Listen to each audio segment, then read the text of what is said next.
മലപ്പുറം ഊർങ്ങാട്ടിരിയിൽ കിണറ്റിൽ വീണ കാട്ടാനയെ കരക്കെത്തിച്ചാൽ കൂരങ്കല്ല് പ്രദേശത്ത് തന്നെ വിടാൻ സമ്മതിക്കില്ല എന്ന് നാട്ടുകാർ. കാട്ടാനയെ വനവകുപ്പ് ഏറ്റെടുത്ത് കൊണ്ടുപോകണമെന്ന് നാട്ടുകാർ ആവശ്യപ്പെടുന്നു.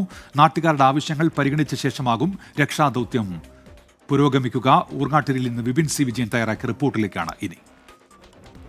കാട്ടാന ഇപ്പോഴും കിണറ്റിൽ തന്നെയാണ്. രക്ഷാദൌത്യം ആരംഭിച്ചിട്ടില്ല. രാവിലെ ആരംഭിക്കുമെന്നുള്ളതാണ് അറിയിച്ചിരുന്നത്. അപ്പോൾ ഒരു പ്ലാൻ ഉണ്ടാക്കിയതിന് ശേഷം കരയ്ക്ക് കയറ്റുന്നതിൻ്റെ നടപടികളിലേക്ക് കടക്കുമെന്നുള്ളതാണ് ഇപ്പോൾ വനം വകുപ്പ് അറിയിച്ചിരിക്കുന്നത്. കാരണം ഇതിനെ കരയ്ക്ക് കയറ്റിയാൽ തന്നെ ആനയെ ഇവിടെ വിടാൻ സമ്മതിക്കില്ല എന്നുള്ള ഉറച്ച നിലപാടിലാണ് നാട്ടുകാരുള്ളത്. ആ ഒരു രീതിയിലുള്ള പ്രതിഷേധത്തിലാണ് നാട്ടുകാരുള്ളത്. കാരണം ഇവിടെ തൊട്ടടുത്തുള്ള കൊടുമ്പുഴ വനത്തിലേക്ക് തന്നെ കയറ്റി വിട്ടാൽ ഇത് തിരിച്ചു വരാനുള്ള സാധ്യത വളരെ കൂടുതലാണ്. കാരണം കഴിഞ്ഞ 6 മാസമായി ഇത് അനുഭവിക്കുന്നതാണ്. പലതവണ വനം വകുപ്പിനെ ഈ വിവരങ്ങളൊക്കെ അറിയിച്ചിട്ടും ഇതിനൊരു ശാശ്വത പരിഹാരം ഉണ്ടായിട്ടില്ല. ഫെൻസിംഗ് ഉൾപ്പെടെയുള്ള നടപടികൾ ഈ പ്രദേശത്ത് നടന്നിട്ടില്ല.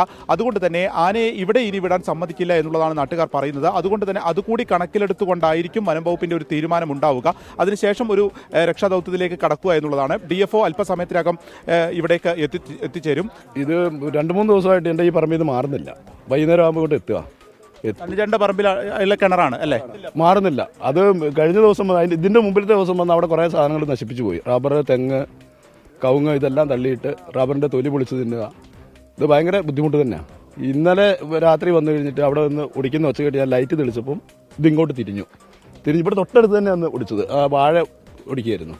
ഇതിനെ കയറ്റിക്കൊണ്ടുപോകാൻ ഇവിടെ വിടാൻ പറ്റിയല്ല. പിന്നെ എനിക്ക് വന്നേക്കുന്ന നഷ്ടം എനിക്ക് വേണം. ഒരുപാട് നഷ്ടം വന്നിട്ടുണ്ട്. പ്രശ്നമുണ്ട്. എൻ്റെ കുടിവെള്ളം നനയ്ക്കുന്നതൊക്കെ ആയിട്ടുള്ള കിണറാണ്. ഫെൻസിങ് നടത്തണം. ഇവിടെ മാസങ്ങളായിട്ട് ഇതുപോലെ പ്രശ്നങ്ങൾ നടന്നുകൊണ്ടിരിക്കുകയാണ്. എത്ര ലക്ഷക്കണക്കിന് കൃഷിയിടങ്ങൾ ഇവിടെ നശിച്ചിട്ടുണ്ട്. തെങ്ങ്, അതുപോലെ ജാതി, വാഴ, എല്ലാവരുടെയും കൃഷിയിടങ്ങൾ റോട്ടിൽ നിന്നാണല്ലോ ഇങ്ങോട്ടേക്ക്. റോട്ടിൽ നിന്ന് ഇങ്ങനെ കയറി വരുന്നതാ. അവിടെ നിന്ന് ഇങ്ങോട്ട് വരുന്നതാ. മെയിൻ റോഡിൽ നിന്ന് 2 വരിപ്പാതയിൽ നിന്ന് ഇങ്ങോട്ട് കയറി വരുന്നതാ. അതുകൊണ്ട് കാര്യമുണ്ട്. ഒരു ആനയ്ക്ക് വലപ്പടക്കം ഓടിച്ചിട്ട് എന്താ കാര്യം? അതിന് എന്നും ഓടിച്ചിട്ട് ഓടിക്ക് പോകും. അതിന് അത് പോരാ, ഒരു ശാശ്വതമായ പരിഹാരം ഉണ്ടാകണം ഇവിടെ. പക്ഷെ ആ ഫെൻസിങ് പൂർണ്ണമായിട്ട് ഇവിടെ ഉണ്ടാക്കണം. വനം വകുപ്പിന്റെ നിലമ്പൂർ നോർത്ത് ഡിവിഷന്റെ കീഴിലാണ് ഈ സ്ഥലം പെടുന്നത്, ഈ കൂരങ്കൽ എന്നുള്ള പ്രദേശം പെടുന്നത്. അതുകൊണ്ട് തന്നെ അവിടുത്തെ DFO ഇവിടേക്ക് എത്തിച്ചേരും. അതിനുശേഷം ഉള്ള ഒരു ചർച്ചയ്ക്കും ഒരു മാസ്റ്റർ പ്ലാനിനും ശേഷമായിരിക്കും ആനയെ രക്ഷപ്പെടുന്ന കാര്യത്തിലേക്ക് കടക്കുക, കരയ്ക്ക് എത്തിക്കുന്ന കാര്യത്തിലേക്ക് കടക്കുക. ഒപ്പം JCB ഉപയോഗിച്ച് കിണറിന്റെ ഒരു വശം ഇടിച്ചു താഴ്ത്തി ആനയെ പുറത്തേക്ക് എത്തിക്കുക. അതാണ് ഇപ്പോൾ നടപ്പാക്കുക. അതിന് JCB ഉൾപ്പെടെയുള്ള തയ്യാറായിട്ടുണ്ട്. പക്ഷേ ഇത്തരത്തിൽ നാട്ടുകാരുമായിട്ടുള്ളൊരു ചർച്ചയ്ക്ക് ശേഷം എന്ത് നമുക്ക് ചെയ്യാൻ സാധിക്കും എന്നുള്ളത് വെച്ചിട്ടുകൊണ്ടായിരിക്കും കടക്കുക. ഒപ്പം തന്നെ ആന ഇപ്പോഴും കിണറ്റിലാണ്. അതിന് ഏതെങ്കിലും രീതിയിലുള്ള ശാരീരികമായിട്ടുള്ള പ്രയാസങ്ങളുണ്ടോ, മുറിവുകൾ പറ്റിയിട്ടുണ്ടോ തുടങ്ങിയിട്ടുള്ള കാര്യങ്ങളൊക്കെ അറിയേണ്ടതുണ്ട്. അവശനാണ് എന്നുണ്ടെങ്കിൽ ഇവിടെ നിന്ന് കൊണ്ടുപോയി വനം വകുപ്പിന്റെ കീഴിൽ അതിന് ചികിത്സ നൽകിയതിന് ശേഷമായിരിക്കും മറ്റ് നടപടികൾ ഉണ്ടാവുക. അപ്പോൾ അതൊക്കെ പരിശോധിച്ച് നടപടി എടുക്കേണ്ടതുണ്ട്.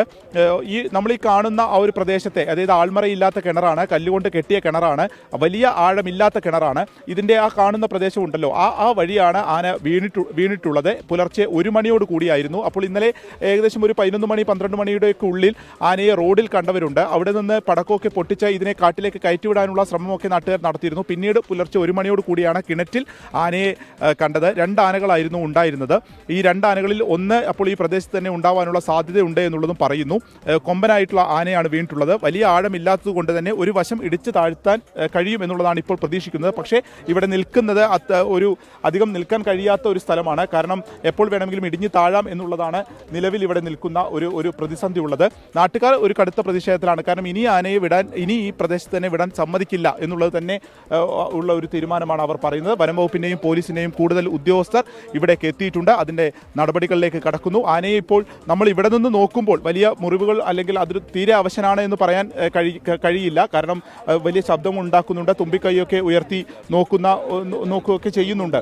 അപ്പോൾ ആ രീതിയിൽ ഇനി മറ്റെന്തെങ്കിലും മുറിവുകളുണ്ടോ, അതിന് അവശനാണോ തുടങ്ങിയിട്ടുള്ള കാര്യങ്ങൾ ഈ കരയ്ക്ക് കയറ്റിയതിന് ശേഷം പരിശോധന ഉണ്ടാവും. അതിനുശേഷമായിരിക്കും വനം വകുപ്പ് അതിൻ്റെ നടപടികളിലേക്ക് കടക്കുക. അപ്പോൾ DFO എത്തിയതിന് ശേഷമായിരിക്കും JCB കൊണ്ടുവന്നിട്ടുള്ള ആനയെ കരയ്ക്ക് എത്തിക്കുന്നതിനുള്ള രക്ഷാദൗത്യം ആരംഭിക്കുക.